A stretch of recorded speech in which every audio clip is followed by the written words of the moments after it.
Wie schaffst du es, dass dein Publikum dir bei einer Präsentation, bei einem Vortrag an den Lippen hängt? Wie schaffst du es, dass du vom ersten Moment an maximale Aufmerksamkeit hast? Und wie schaffst du es, dass das Publikum deine Präsentation, deinen Vortrag Wochen, Monate später noch im Kopf behält? Du willst das wissen? Dann bleib jetzt dran.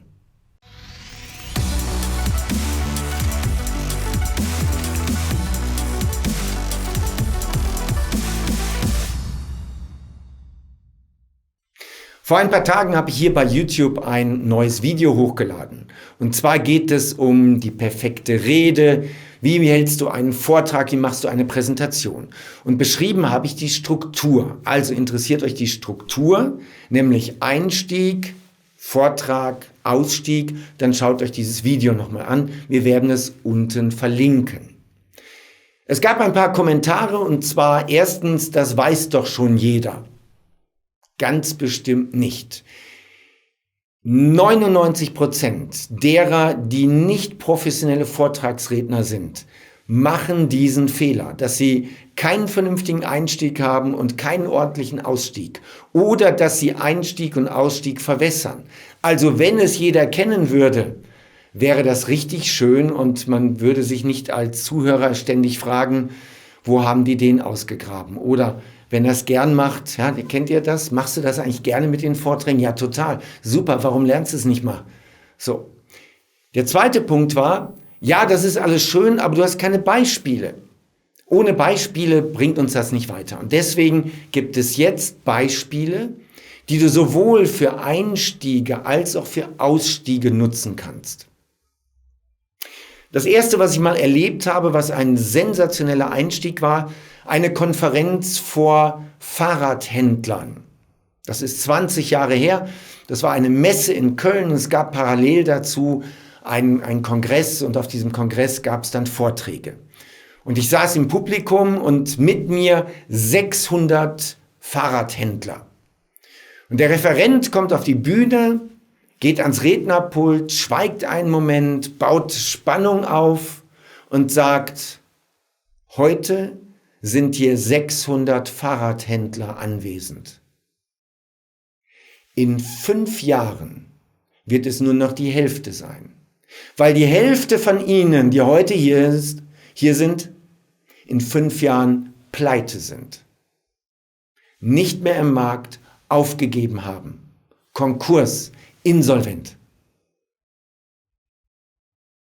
Ruhe, Empörung im Publikum, Tuscheln, Unruhe.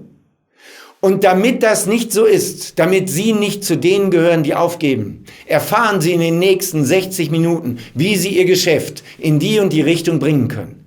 Cooler Einstieg. Sehr provokant.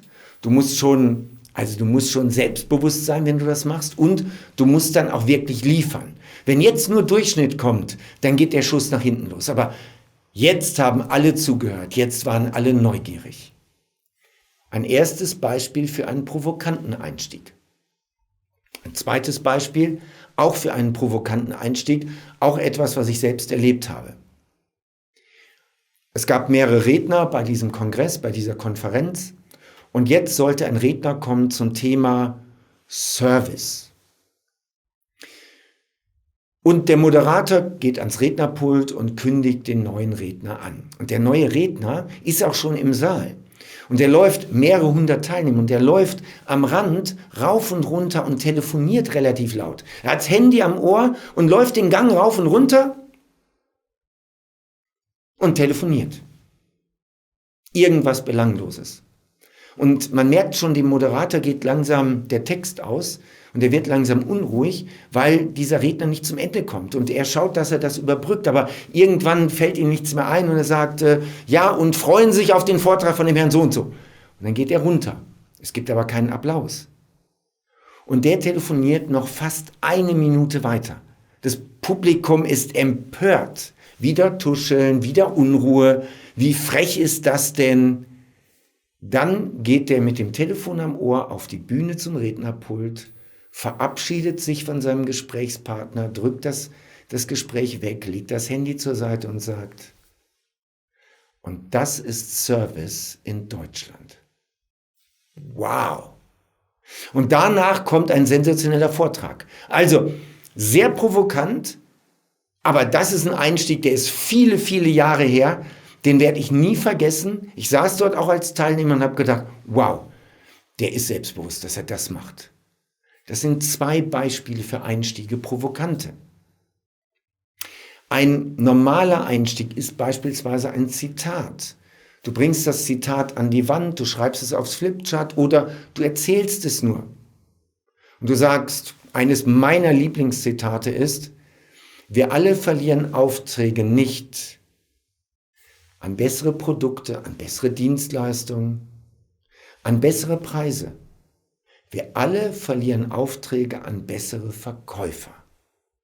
So, du hast dieses Zitat, du liest es vor, du machst eine Pause und jetzt nimmst du Bezug auf das, was kommt. Also es ist immer ein Einstieg und dann machst du die Überleitung in das eigentliche Thema.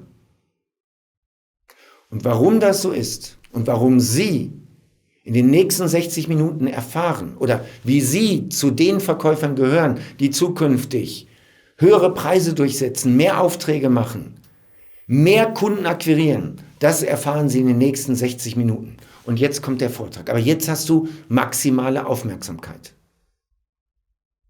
Ein paar andere Sachen, die auch spannend sind. Zum Beispiel ein großes Flipchart. Du nimmst ein neues Blatt und du malst einen Punkt in die Mitte. Und jetzt beginnst du und sagst, herzlich willkommen. Zu Beginn habe ich eine Frage, eine ganz kurze Frage. Sagen Sie mir bitte kurz, was sehen Sie hier? So, und dann gehst du durch die Reihen oder Handzeichen oder die Leute rufen dir was zu. Ein Punkt, einen schwarzen Punkt, einen kleinen schwarzen Punkt, einen Punkt. Und du machst das eine ganze Zeit lang. Bis dass irgendwann einer sagt, ein großes Flipchart mit einem großen weißen Blatt und einem kleinen schwarzen Punkt. So lange machst du das. Wenn du nach 10, 15, die du fragst, und es muss schon so rüberkommen, so, sag mal, was will der von uns? Du musst schon das Gefühl erzeugen, dass die Leute genervt sind, dass sie sagen, was will er denn jetzt von uns? Haben wir doch jetzt gesagt, dass es ein Punkt ist. Und jetzt baust du die Brücke und sagst, Sie haben recht, es ist ein kleiner schwarzer Punkt. In der Mitte eines großen weißen Flipchartsblatts. Auf einem großen Flipchart. Und wissen Sie, die meisten fokussieren sich immer nur auf den kleinen Punkt. Und der kleine Punkt ist das, was bei uns im Unternehmen, was bei Ihnen im Vertrieb gerade nicht funktioniert. Die Lieferzeiten, die Ausschusszahlen, die Reklamationszahlen, was auch immer. Aber in Wirklichkeit sollten wir uns doch auf das große weiße Blatt fokussieren. Wir haben geniale Vertriebsmitarbeiter, wir haben tolle Maschinen, wir haben eine super Qualität, wir haben marktgerechte Preise, wir haben Awards gewonnen und so weiter. Aber was machen die meisten? Die meisten fokussieren sich auf den kleinen schwarzen Punkt. Und ich bitte Sie in diesem Meeting, bei dieser Konferenz, sich auf das große weiße Blatt zu konzentrieren und den kleinen schwarzen Punkt bis heute Abend um 17 Uhr einmal auszublenden. Und dann kommt der Übertrag. Könnte ein Einstieg sein für ein Seminar oder eben auch für einen Vortrag. Sehr provokant am Anfang und dann löst du es auf, aber du hast maximale Aufmerksamkeit. Alle hören dir zu. Anderes Beispiel. Diese Zahlenkombination, diese Mathematikübung. Was fällt dir auf? Was fällt dir auf? So, du zeigst das, du kannst das als PowerPoint an die Wand werfen, auf dem Flipchart machen. Du steigst damit ein. Herzlich willkommen. Ich wünsche Ihnen einen sensationellen Tag und habe zu Beginn eine Frage, nämlich, was fällt Ihnen auf? So, und was fällt jedem guten Deutschen auf? Dass eine Frage falsch ist. Nein, nicht die Frage, sondern die Rechenaufgabe ist falsch. Eine Rechenaufgabe ist falsch, weil 11 plus 5 ist 16. So, und wenn du das machst und du fragst, was fällt Ihnen auf, dann werden alle sagen, ja, die dritte Aufgabe ist falsch. Und jetzt machst du wieder daraus diese Story, indem du sagst, stimmt, die dritte ist falsch. 1/4 aller Aufgaben ist falsch. Aber 3/4 aller Aufgaben ist richtig. Und die Frage ist, worauf fokussieren wir uns in unserem Team? Worauf fokussieren Sie sich bei Ihren, was auch immer? Und du bist im Thema und du hast Aufmerksamkeit.